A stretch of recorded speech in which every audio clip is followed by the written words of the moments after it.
Olá, gente! Nesse vídeo eu vou mostrar o que eu comprei para iniciar a fazer unha de gel. Então, bora lá, deixe seu like para não perder nenhum vídeo também, né? Vamos lá, o primeiro produto é esse aqui, ó. Ele é uma cor super bonita, né? Parece um rosa, mais ou menos, né? O que vocês acham?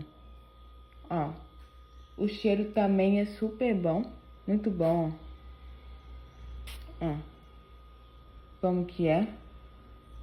Olá, gente! Estou aqui para falar que a segunda parte desse vídeo vai sair no YouTube mesmo, entendeu? Vai sair um vídeo completo sobre os produtos, sobre tudo mesmo, os links, os valores, tudo, gente. Então, vai para lá que vocês vão saber de tudo. Então, deixe seu like, se inscrever no nosso canal para não perder nenhum vídeo.